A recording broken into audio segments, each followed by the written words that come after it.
Hey there, this is Angela with Parkrose Permaculture. I am going to be using a power planer for the first time. I have never used one.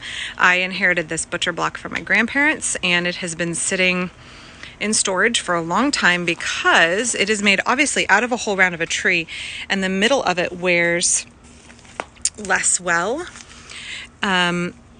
Or wears harder than the outside, so it is now raised in the middle. And also this is rough and sat unused for decades. So I'm gonna use a power planer and take it all down and get it level so it no longer has that hump in the middle. And then it will be a good butcher block that I can use. So we're gonna see how this goes. So here is the power planer. This was my Uncle David's. It hasn't been used since probably the early 90s. When you look at it, you obviously are going to put one hand back here and the other hand up here to control it. And it's best to start at the very edge and work across in one smooth motion. And I'm trying to take down the middle here. So you can see I tried it out. It's going to work really quickly. I have the blade on the highest setting so that it shaves off a very, very tiny amount. And it goes real fast. So if you're used to using a hand planer, this is much more like using a belt sander than using a hand plane. Real quick, so you want to have it on a really high setting, have that blade lifted way up so you don't take off more than you mean to.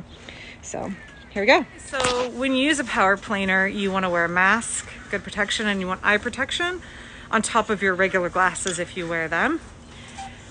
If you turn it on, the dust goes everywhere immediately. So let's see how we're going to use this. I'm going to have my husband help film.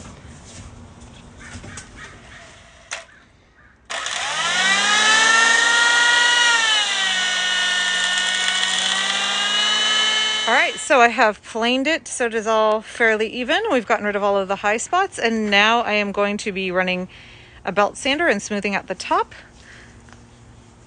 Should be fairly easy project, quick here. And then at the end, I'm going to be adding butcher block oil to the whole thing in several coats, and then it should be usable. All right, it's been about 24 hours, and I am working on polishing the top of the butcher block. So obviously this is one whole tree round, and it hasn't been oiled or waxed or taken care of in more than 50 years. It's been sitting in storage.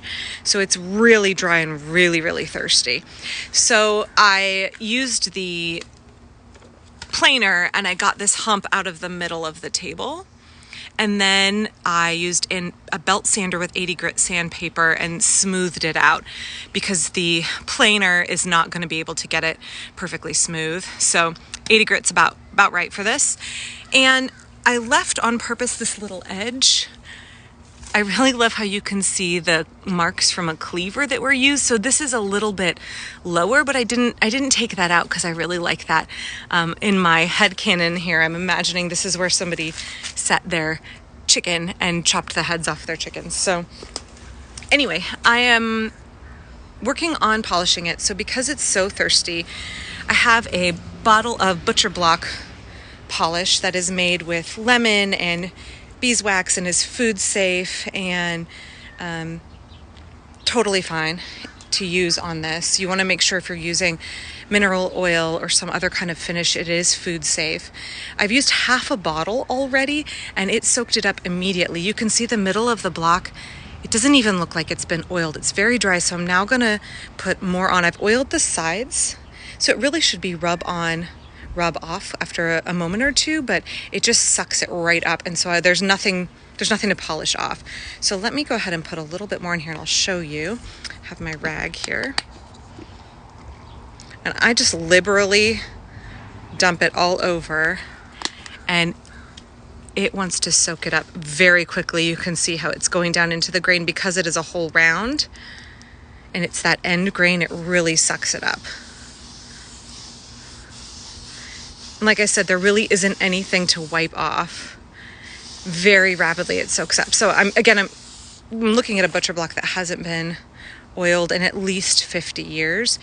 If you are rehabbing a similar project, you might also need an entire bottle of butcher block polish. So I'm going to keep working the rest of this bottle in, and then it will be ready to use. I think we may end up It's on casters right now that my dad just put on little blocks.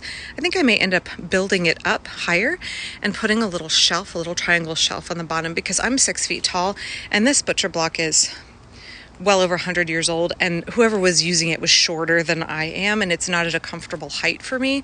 So I think I may end up raising this up, putting a shelf underneath, and then it will be a height that won't hurt my back, and I'll have a place to store some things underneath it. So if I end up doing that, I will definitely show y'all what it looks like. But for now, this is my 2-day, probably 2 hours total, rehabbing a 100-year-old, maybe 150-year-old butcher block.